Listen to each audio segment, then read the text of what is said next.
जय हिंद प्यारे बच्चों, मैं डॉक्टर उमा पांडे स्वागत करती हूँ आपका इंस्टा संस्कृत में।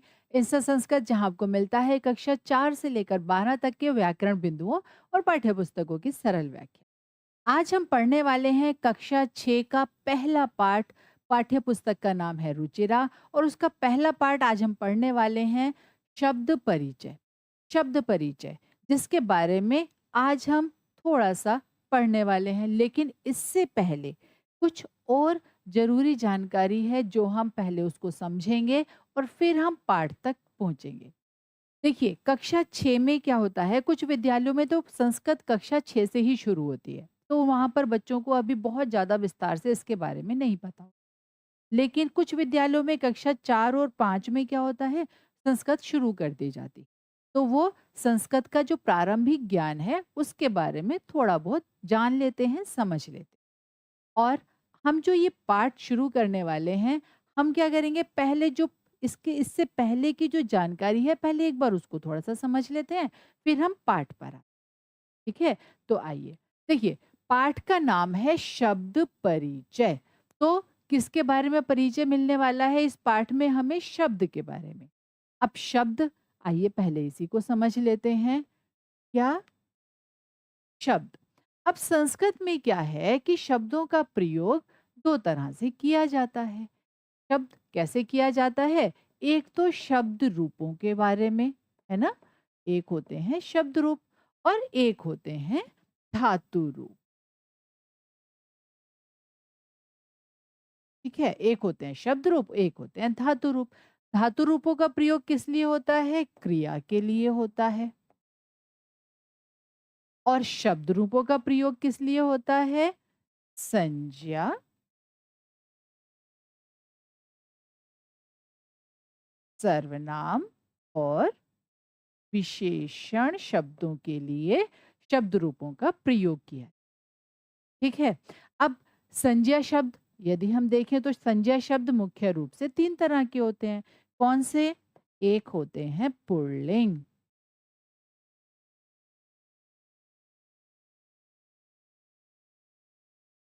और फिर स्त्रीलिंग और नपुंसकलिंग।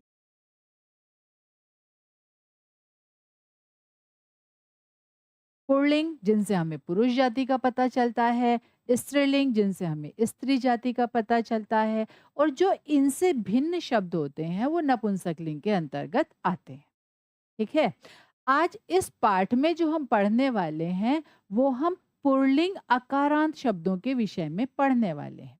पुल्लिंग तो हमने समझ लिया कि जिनसे पुरुष जाति का पता चलता है। अब अकारांत क्या है, ये समझ लेते हैं।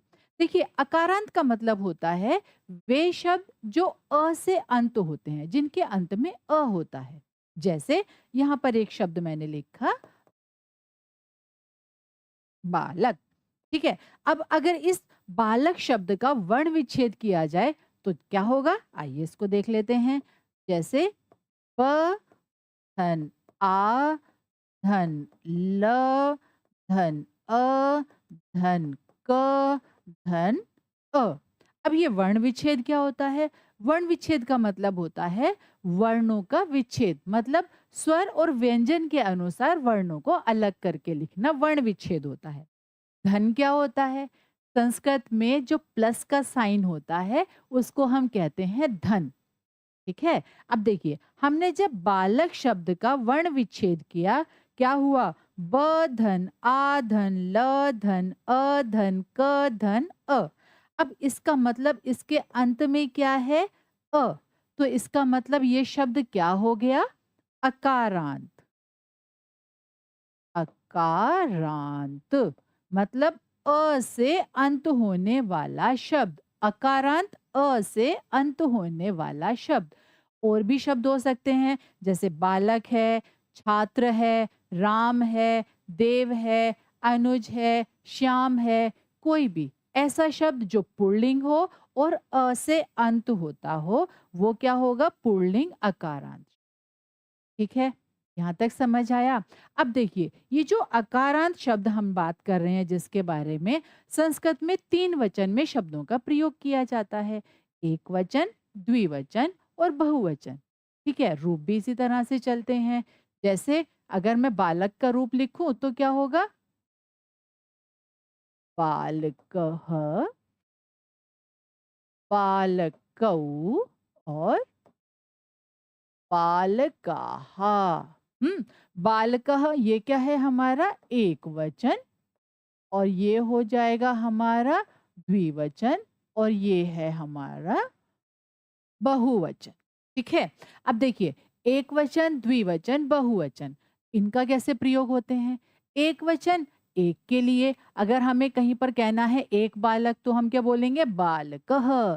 द्विवचन मतलब 2 के लिए तो क्या होगा? अगर 2 बच्चों के लिए हमें कभी कहीं पर कोई वाक्य में प्रयोग करना है तो हम क्या बोलेंगे? बालकौ। और 2 से अधिक 3 या 3 से अधिक के लिए जब हम प्रयोग करेंगे तो हम प्रयोग करेंगे बालकाः। ठीक है? यहाँ तक समझ आया। अब देखिए, अब हमने बात की थी संज्ञा और सर्वनाम और विशेषण शब्दों के बारे में। संज्ञा शब्द तो हमने समझ लिए कि इनका प्रयोग कैसे किया जाता है। अब बात आती है सर्वनाम और विशेषण शब्दों की। बहुत ही सरल है इनका प्रयोग। कैसे? आप ये समझिएगा कि पुल्लिंग शब्दों के लिए सर्वनाम और विशेषण ये दोनों शब्द भी पुल्लिंग ही प्रयोग किए जाते हैं। मतलब जैसे अगर मुझे बालक के लिए प्रयोग करना है कोई सर्वनाम शब्द या विशेषण शब्द तो वो भी मैं पुल्लिंग में ही प्रयोग करूंगी। ठीक है? अब जैसे हम बात करें बालक तो हमने यहाँ पर संज्ञा शब्द का तो प्रयोग कर लिया है। अब सर्वनाम शब्द को देख लेते हैं। जैसे सह, सह माने क्या होता है?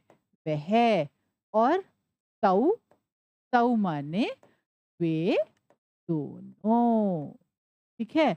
और ते, ते माने वे सब।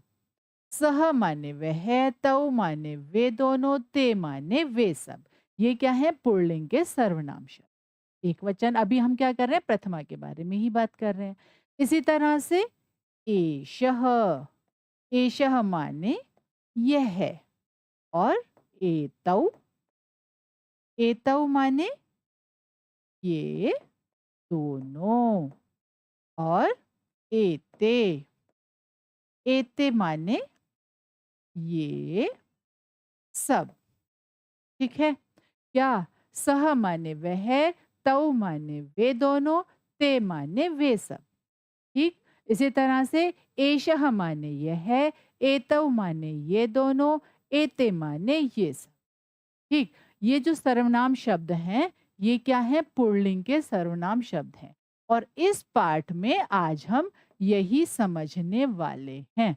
अकारांत, एकवचन, द्विवचन और बहुवचन शब्दों को और सर्वनाम शब्द उनके लिए जो प्रयोग किए जाने वाले सर्वनाम शब्द हैं, उन शब्दों को। वो भी कैसे? एकवचन, द्विवचन और बहुवचन में। किस तरह से प्रयोग होंगे? आइए अब इस पाठ में समझ लेते हैं।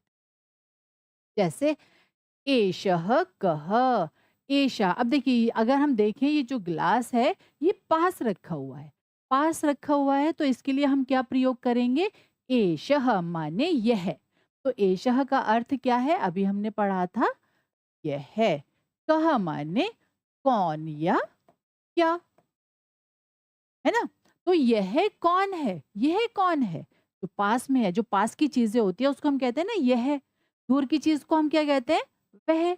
है ना? तो हमने क्या क्या बोलेंगे इसके लिए हम? यह। यह कौन है? तो क्या होगा? एषः चषकः। एषः माने यह और चषकः माने गिलास। यह गिलास है। यह कौन है? यह गिलास है, पास में है ना? तो इसके लिए हमने क्या प्रयोग किया? एषः। किम एषः वृहत्? क्या यह बड़ा है? किम माने क्या? बृहत् माने बड़ा। क्या यह बड़ा है? न, न माने नहीं। एषः लघु। यह छोटा है। एषः माने यह और लघु माने छोटा। यह छोटा है। ठीक है? आप ये देखते हैं। सह कह, सह माने वह, भी पढ़ा था ना हमने। वह और कह माने कौन है? वह कौन है? प्रश्न पूछा गया है, एक चित्र दिया गया है और चित्र में दिखाकर पूछते हैं, वह कौन है? देखिए चित्र थोड़ा दूर है। हुँ? तो क्या है? वह कौन है? तो उत्तर क्या होगा? सः शौचिकः। सः माने वह और शौचिकः माने क्या? दर्जी। वह दर्जी है। सः शौचिकः वह कौन है? दर्जी है। और शौचिकः किम करोति? दर्जी क्या करता है? किम माने क्या और करोति माने करता है। वह क्या करता है? किम सह खेलति? किम माने क्या, सह माने वह और खेलति माने खेलता है। क्या वह खेलता है? हम्म, तो चित्र देखकर हमें उत्तर देना है। क्या उत्तर होगा? न। न माने नहीं, सह माने वह, वस्त्रम माने वस्त्र को और सिव्यति माने सिलता है। वह वस्त्र को सिलता है।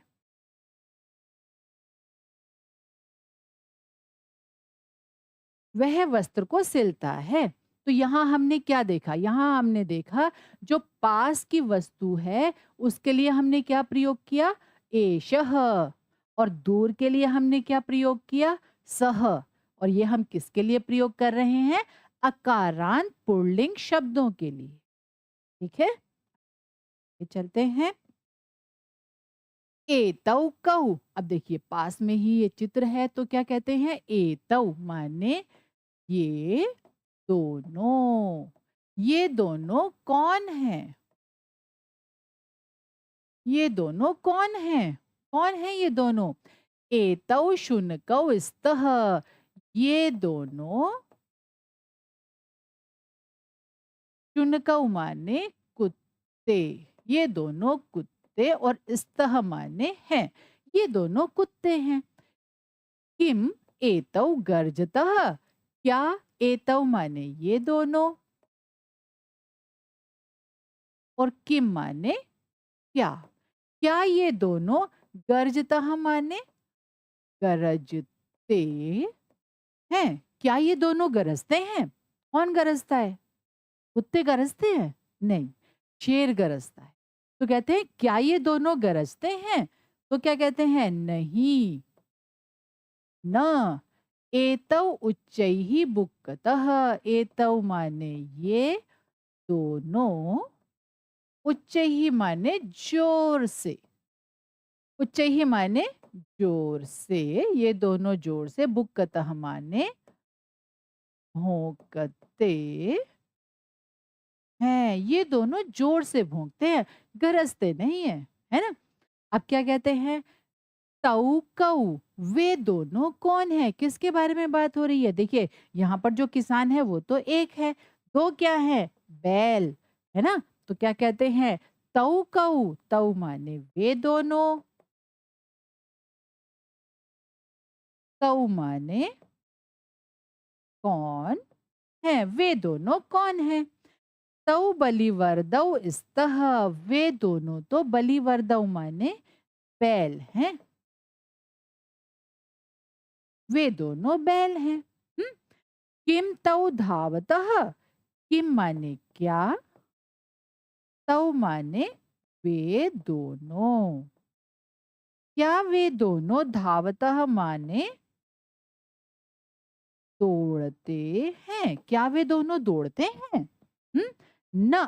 न माने नहीं, तौ माने वे दोनों क्या करते हैं? क्षेत्रम कर्षतः। क्षेत्रम माने खेत को और कर्षतः माने जोतते हैं। वे दोनों खेत को जोतते हैं। एक किसान क्या करता है? बैलों के साथ अपने खेत में हल चलाता है। उसको जोतना बोलते हैं। जब वो अपने खेत को खोदता है बैलों की सहायता से और हल की सहायता से, तो उसको क्या कहते हैं? खेत को जोतना। तो इसके बाद किसान क्या करता है? खेत को जोतकर फिर उसमें अनाज उत्पन्न। तो यहाँ पर जो चित्र दिया गया है इसी का है। क्या कहा गया है? क्या वे दोनों भागते हैं, दौड़ते हैं? नहीं, वे दोनों खेत को जोतते हैं। ठीक है? आगे, आगे देखें। एते के, देखिए अभी तक हमने पढ़ा था द्विवचन के बारे में। अब आ जाते हैं हम बहुवचन। यहाँ पर बहुवचन का संज्ञा शब्द और सर्वनाम शब्द दोनों का प्रयोग दिखाया गया है, समझाया गया है। एते के, एते माने ये सब, ये सब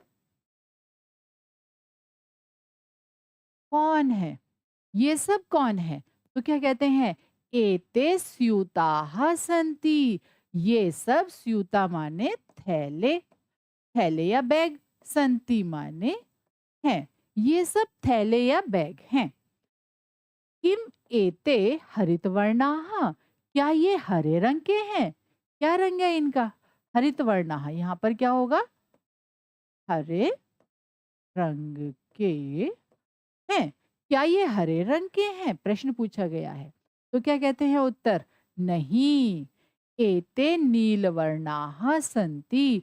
एते माने ये सब, नीलवर्णाः, नीले रंग के हैं। ये सब नीले रंग के हैं। कैसे हैं? क्या ये हरे रंग के हैं? नहीं, ये सब नीले रंग के हैं। देखिए, अब यहाँ पर एक चीज़ समझ, क्या कि यहाँ पर सर्वनाम शब्द का प्रयोग किसमें किया गया है? बहुवचन में। और सर्वनाम शब्द किसके लिए प्रयोग किया गया है? संज्ञा शब्द के लिए। संज्ञा शब्द क्या है? स्यूताः, ये भी बहुवचन में है। मतलब क्योंकि संज्ञा शब्द बहुवचन में है, इसीलिए इसके लिए प्रयोग होने वाला सर्वनाम शब्द भी बहुवचन में प्रयोग किया गया है। और क्रिया का प्रयोग भी ऐसे ही किया जाता है। एक वचन का कर्ता होगा तो एक वचन की क्रिया, द्विवचन का कर्ता होगा तो द्विवचन की क्रिया, और बहुवचन का कर्ता होगा तो क्रिया भी बहुवचन की ही प्रयोग की जाती।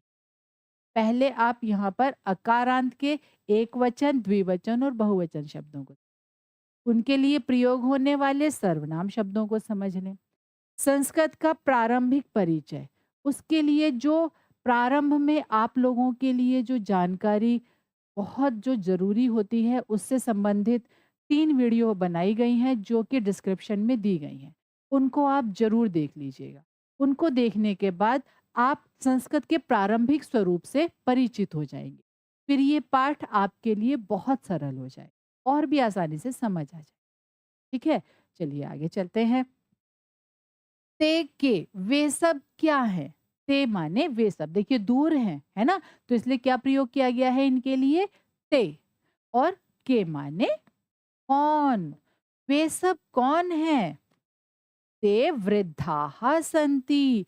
ते माने वे सब, और कौन है? वृद्धाः, वे सब वृद्ध हैं, है ना? वे सब वृद्ध हैं। और सन्ति माने हैं, वे सब वृद्ध हैं। किम ते गायन्ति, किम माने क्या? क्या वे सब गायन्ति माने गाते हैं? क्या वे सब गाते हैं? प्रश्न पूछा। नहीं, नहीं माने नहीं। ते माने वे सब, हसन्ति माने हंसते हैं, वे सब हंसते हैं। ठीक है? आइए एक बार फिर से पुनरावृत्ति कर लेते हैं, आज हमने क्या पढ़ा। आज हमने पढ़ा अकारांत पुल्लिंग शब्दों के विषय। अकारांत पुल्लिंग शब्द जो कि अ से अंत होने वाले शब्द होते हैं, पुल्लिंग में जो पुरुष जाति का बोध कराते हैं, उनको हम कहते हैं अकारांत पुल्लिंग शब्द। उनके लिए प्रयोग होने वाले सह, तौ, ते। सह माने वह, तौ माने वे दोनों, ते माने वे सब। इनका प्रयोग समझा। और एषः, एतौ, एते। एषः माने यह, एतौ माने ये दोनों, एते माने ये सब। इनका प्रयोग समझ, मतलब जैसा संज्ञा शब्द होगा उसके लिए वैसा ही सर्वनाम शब्द का प्रयोग किया जाएगा। संज्ञा शब्द यदि हमारा पुल्लिंग में है तो उसके लिए सर्वनाम और विशेषण शब्द भी यदि हम प्रयोग करते हैं तो वो भी हम पुल्लिंग के ही प्रयोग करेंगे। और संस्कृत में शब्दों का प्रयोग एक वचन, द्विवचन और बहुवचन 3 वचनों में किया जाता है। तीनों के उदाहरणों को हमने पढ़ा, समझा और उनके प्रयोग को सीखा। आशा है आज की वीडियो आपको समझ में आई होगी। इसी तरह की सरल वीडियो के लिए जुड़े रहिए इंस्टा संस्कृत से। जय हिंद।